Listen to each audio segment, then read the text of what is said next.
বামফ্রন্ট লড়াইয়ের ময়দান ছেড়ে পালানোর দল নয়। কংগ্রেস পরাজয়ের আতঙ্কে বিভ্রান্তি ছড়াচ্ছে। তাদের মূল উদ্দেশ্য বিজেপির পথ পরিষ্কার করে দেওয়া। এমনটাই বিবৃতি দিলেন সিপিআইএম প্রার্থী অমিতাভ দত্ত। রাজনীতির অলিন্দে গুঞ্জন ছিল বাম প্রার্থী হয়তো তার মনোনয়ন প্রত্যাহার করতে পারেন। তবে সেই সমস্ত জল্পনাকে উড়িয়ে দিয়ে তিনি সাফ জানিয়ে দিলেন, বামফ্রন্ট লড়াইয়ের ময়দান ছেড়ে পালানোর দল নয়। মানুষ পরিবর্তন চাইছেন, শান্তি চাইছেন। বিগত 8 বছর ধরে যে অশান্তির সাগরে তারা ডুবছেন, সেখান থেকে তারা মুক্ত হতে চান। এবারের নির্বাচনে বামফ্রন্ট প্রার্থীর জয় সুনিশ্চিত। লড়াইয়ের ময়দান থেকে পালাবার শিক্ষা আমাদের নেই। কংগ্রেস পরাজয়ের আতঙ্কে বিভ্রান্তি ছড়াচ্ছে। তাদের মূল উদ্দেশ্য বিজেপির পথ পরিষ্কার করে দেওয়া। কিন্তু আমরা আদর্শগতভাবে বিপ্লবী, মাথা উঁচু করেই আমরা এই লড়াই চালিয়ে যাব।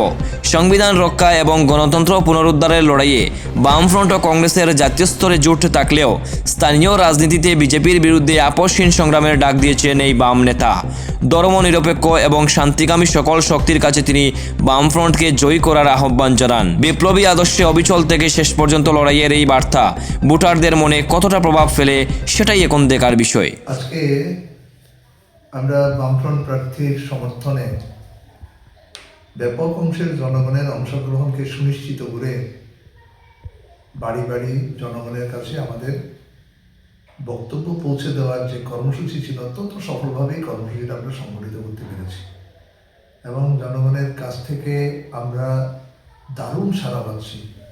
অভূতপূর্ব আত্মবিশ্বাস নিয়ে মানুষ কথা বলছেন যে তারা পরিবর্তন চাইছেন, তারা শান্তি চান। গত 8 বছর ধরে অশান্তির সাগরে তারা ডুবছে, সেখান থেকে তারা মুক্ত হতে চান। কাজে আমরা আত্মবিশ্বাসী যে এবারকার যে নির্বাচন অত্যন্ত গুরুত্বপূর্ণ নির্বাচন, এই নির্বাচনে বাম প্রার্থীর জয় সুনিশ্চিত। শুনলাম কংগ্রেসের প্রার্থীরা নাকি প্রচার করছেন বাড়ি বাড়ি, আপনি নাকি 26 তারিখে নমিনেশন উইথড্র করবেন, এই খবরটা কি সত্যি? আমি প্রার্থী হয়েছি আমাদের পার্টির সিদ্ধান্ত অনুযায়ী। বামফ্রন্ট কমিটি আমাদের সিদ্ধান্তে শিলমোহর দিয়েছেন।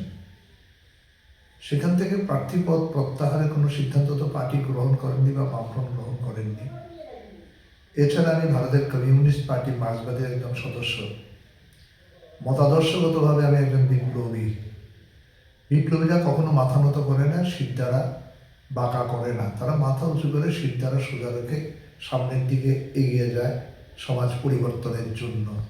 কাজেই পালাবার শিক্ষা পাইনি, লড়াইয়ের ময়দান থেকে পালাবার শিক্ষা পাইনি। কংগ্রেস পরাজয়ের আতঙ্কে আতঙ্কিত, বিভ্রান্তি ছড়াচ্ছে কংগ্রেস এই বিভ্রান্তি ছড়ানোর একটা মাত্র উদ্দেশ্য বিজেপির পথ পরিষ্কার করে দেওয়া। বিজেপির প্রতি মানুষ মুখ ঘুরিয়ে নিয়েছেন।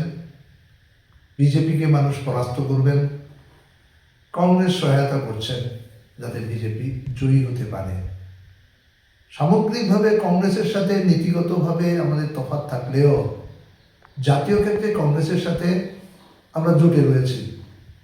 আমাদের এই নির্বাচনের প্রধান প্রতিপক্ষ হচ্ছে বিজেপি সংবিধানকে মানে না। গণতন্ত্রের নিধনযজ্ঞ চলছে গোটা রাজ্য জুড়ে, গোটা দেশ জুড়ে, এবং আমাদের রাজ্যে তো আইনের কোনো শাসনই নেই। এই লড়াই আমাদের গণতন্ত্র পুনরুদ্ধারের, আইনের শাসন প্রতিষ্ঠার এবং সাংবিধানিক যে অধিকার, সেই অধিকারকে প্রতিষ্ঠিত করবার এই লড়াই। কাজে সেক্ষেত্রে এই নির্বাচনী ময়দান থেকে পালাতে পারে কংগ্রেস, আমরা তো পালাতে শিখিনি। আমরা পালাবো না, লড়াই করব যতক্ষণ পর্যন্ত দেহে বিপ্লবী চেতনা রয়েছে। কাজে আপনি নিশ্চিন্ত থাকুন, এই লড়াইয়ে বিজেপির বিরুদ্ধে যে লড়াই, সেই লড়াইয়ে আমরা ধর্মনিরপেক্ষ, গণতান্ত্রিক, শান্তিকামী সমস্ত শক্তির কাছে আমরা আহ্বান রাখছি, তারাও যেন এই নির্বাচনে বামফ্রন্ট প্রার্থীর পক্ষে তাদের রায় ঘোষণা করেন।